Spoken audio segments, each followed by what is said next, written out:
নমস্কার, আপনারা দেখছেন হিডেন অধ্যায়, আনকভারিং দ্য হিডেন ট্রুথ।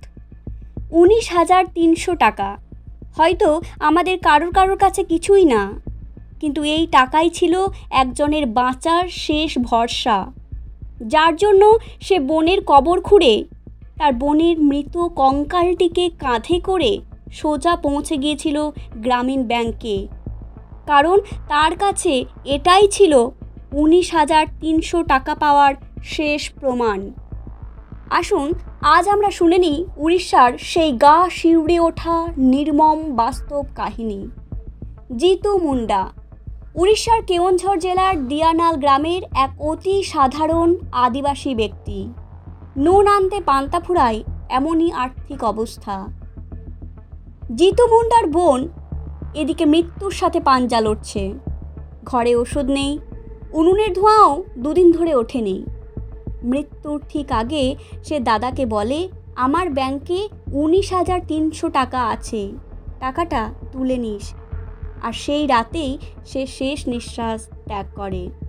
সময়টা 2026 সালের জানুয়ারি মাস। পরের দিন সকালে বোনকে মাটি দেওয়ার পর সে সোজা চলে যায় স্থানীয় গ্রামীণ ব্যাংকে। কাঁচুমাচু গলায় বলে, আমার বোনের অ্যাকাউন্টে টাকা আছে 19,300 টাকা, আমি তা তুলতে চাই। ব্যাংকের কর্মচারী বলেন, আপনার বোনের সই লাগবে। তখন সে জানায় যে আমার বোন মারা গেছে। তখন ব্যাংকের কর্মচারী তার উত্তরে বলেন, তাহলে তার ডেথ সার্টিফিকেট লাগবে, নমিনি পেপার লাগবে, আইডি প্রুফ লাগবে। কিন্তু জিতু সে এসব কিছুই জানে না। সে কোনোদিন অ আ ক খ শেখেনি। সে এত ডকুমেন্ট কি করে আনবে?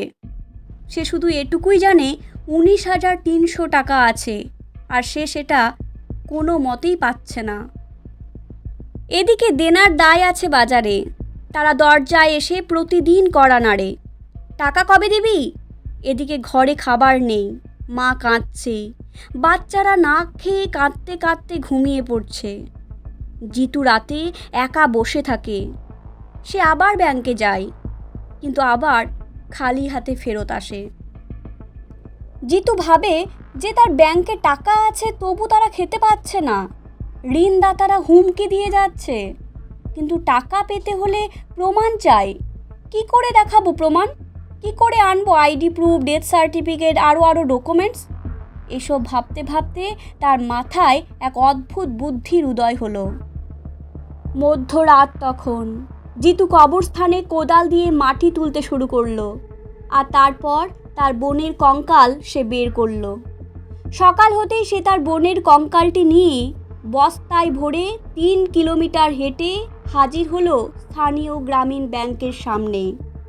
জিতু চিৎকার করে বলল, নিন, এই প্রমাণ নিন, আমার বোন মরে গেছে, এবার আমার টাকাটা দিন, 19,300 টাকা। ব্যাংকের কর্মচারীরা একেবারে হতভম্ব, স্তব্ধ ও আতঙ্কিত হয়ে পড়ল। আর এরপরই শুরু হয় বিশৃঙ্খলা। গ্রাম উত্তেজিত হয়ে ওঠে, পুলিশ আসে, জিতুকে ধরে নিয়ে যায়। জিতু চিৎকার করে বলতে থাকে, আমি চোর নই, আমি খুনি নই, আমি শুধু এক বোনের ভাই। পরে পুলিশ ও প্রশাসনের সহায়তায় মৃতদেহটিকে পুনরায় দাফন করা হয় এবং ওড়িশা সরকার দ্রুত ডেথ সার্টিফিকেট ও আইনি উত্তরাধিকারীর ব্যবস্থা করে 24 ঘন্টার মধ্যে ওই টাকা জিতু মুন্ডাকে দেয়। জিতু মুন্ডা তিনি কোনো লোভী মানুষ বা পাগল মানুষ ছিলেন না। তিনি ছিলেন অতি এক সাধারণ মানুষ। তার একটাই দোষ ছিল, তা হলো অশিক্ষা। তাকে যদি সহজ সরল ভাষায় বলতো যে তুমি পঞ্চায়েতের প্রধানের কাছে যাও, সেখানে তোমাকে একটা মৃত্যুর শংসাপত্র বা কাগজ দেওয়া হবে, সেটা এখানে নিয়ে আসো, তাহলেই হয়তো সে সেটা অনায়াসে করতে পারত। কিন্তু তাকে এই কথা বলার মতো মানুষ ছিল না। সে সেটা পায়নি, তাই সে তার মৃত বোনের কঙ্কালটাকেই জল জ্যান্ত প্রমাণ হিসাবে দাঁড় করিয়েছে।